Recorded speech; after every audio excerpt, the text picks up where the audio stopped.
If you've got big dreams and bad genes, you are in the right place. Bromley shirts are available at barbellapparel.com. Link is in the description. Because you talked at the beginning about this wide base you have from all the years of doing all these different things.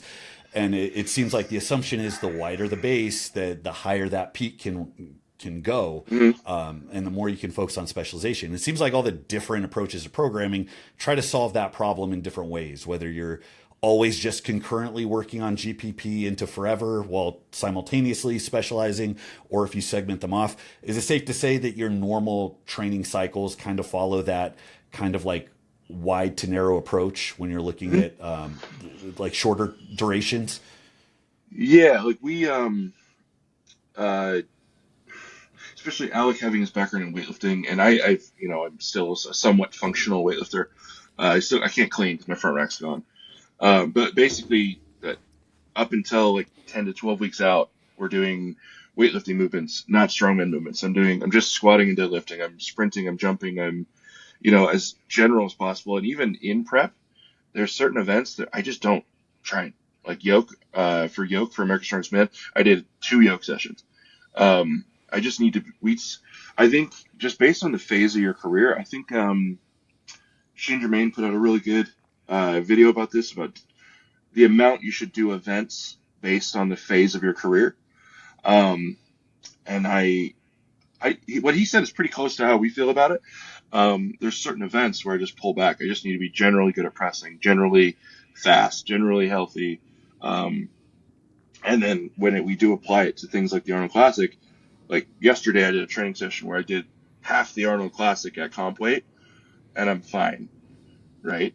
But I haven't been doing events for 12 weeks. I've been doing events for 4 weeks or 5 weeks. You know what I mean? It's just different strategy. Like there's only so much yoke training you can do, and I don't do a lot, and I'm going to keep getting better at yoke. So, and that makes perfect sense conceptually. Where I have always struggled is because you have to be very cognizant of what your time to detrain certain events is and which ones aren't going to detrain. I mean, like I know for me and for people I've trained as well, if I'm just strong, like if my basic lifts are good, there's certain events it's like I'm going to be able to do that. It's like riding a bike. But then it's like, okay, well, I have to make sure I'm as strong as I was last time I was good at it. And then there's the other events where it's like, okay, if I didn't have 5 weeks to do this, I'm going to suck at it. Funnily enough, yoke is one of those for me, which you would think is like the most low tech thing you can do. It's like I have to drill the shit out of it. If I go 6 months, it's like, anyways. So it seems very like simple in practice. But there are these like different variables that bleed into it. Would you say that there's a lot of personalization that goes on to that approach with like you and the things that you tend to excel at or retain longer?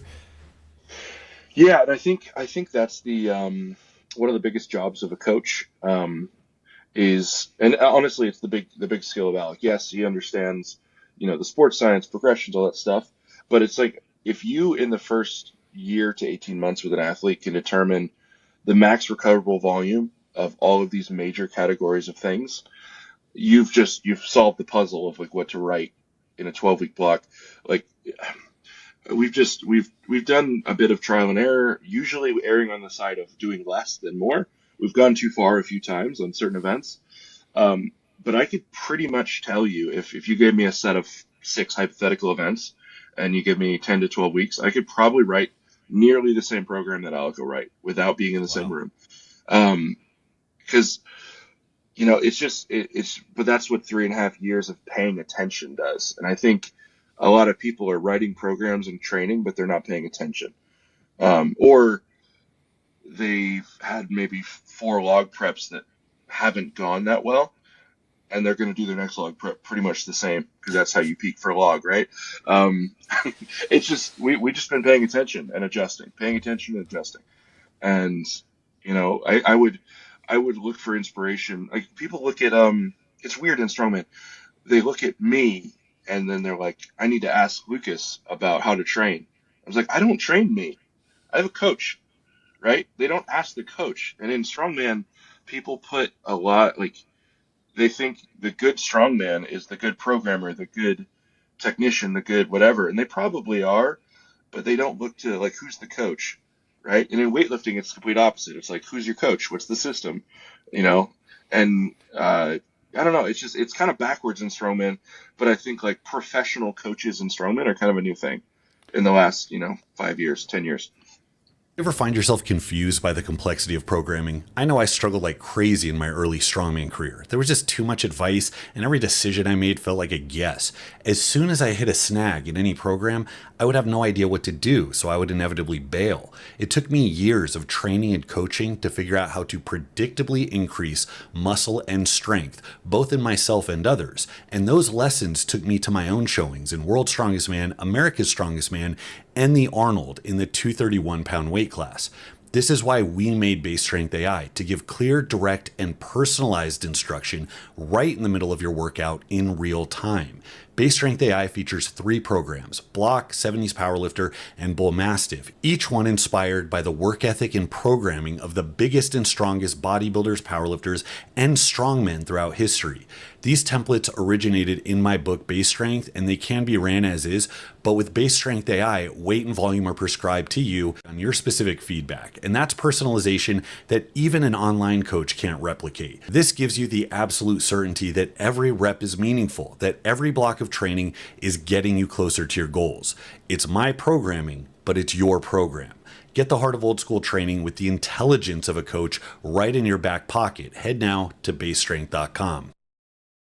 That's true, actually, now that I think about it, because for the longest time, strongman was very much like an individual thing. It's like, it doesn't pay anything. You have to do it on top of your regular job. And it's like, who can afford a coach? But now it has exploded. I mean, I feel like every person I ever talked to is being coached by Laws. And, Yeah. there's Alec, and there's a couple guys they're a staple in the field now with their coaching. And that's something that blows my mind too. And it's almost like I almost want to hire them just to see how they go about it. Because I ran a gym for 6 years that was primarily focused towards strongman. I coached a bunch of people in person. I loved it. And it's like everything about training somebody in person kind of goes away when you're doing it online. I know Alec trains you in person, I believe, Hmm. but you get a lot of online coaches that are very good. They have a lot of good athletes. And I'm just like, what are the overarching principles that allow you to work so well with so many people from a distance? Because it feels like pure personalization is like the only way that you'd be able to get somebody to find that fine balance of stress versus recovery, given all the shit that you have to program for and anticipate. Well, and what's interesting though is like, um, yes, there's a lot of specialization, um, but a couple things I think are true. A good idea is a good idea.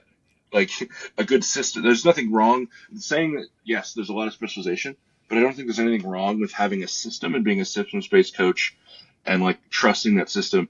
Because I think I'm basically doing the exact same prep as Inez.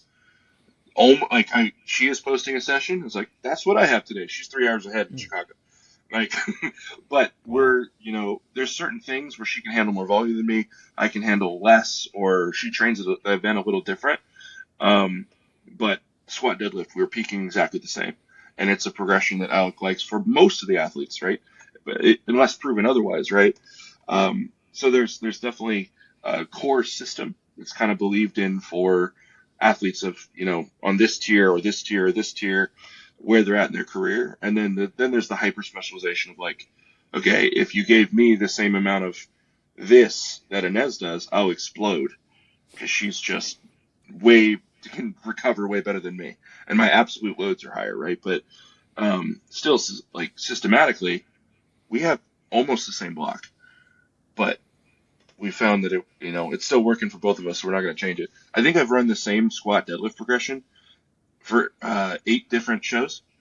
Wow. 8 shows. We've done the same.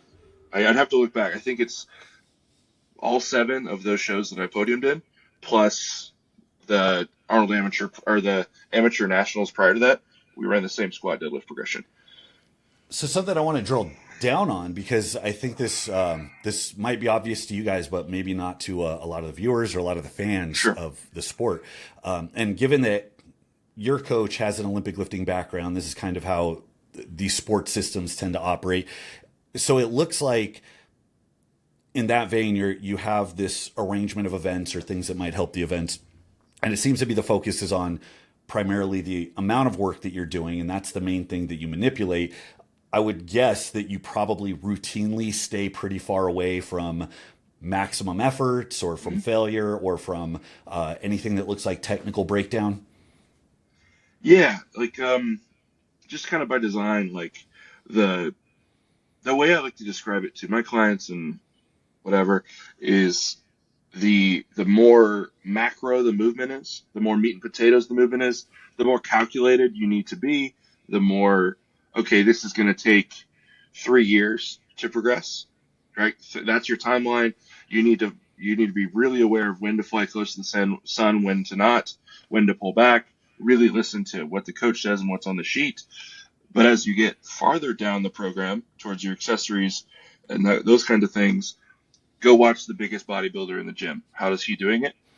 You need to learn how to do your tricep pushdowns like him, right? And on the opposite end, prior to your squats and deadlifts and big movements, your sprints and plyos and stuff, how's the track athlete doing that?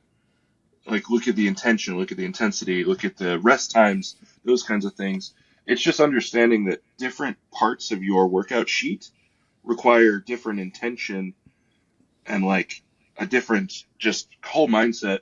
It's like where is it where is it appropriate to put the pedal to the floor, and where is it appropriate to let's do this, maybe some of this, and I think a lot of people think to get strong they put the pedal to the floor on the meat and potatoes lifts, and it's like if I did that I would die.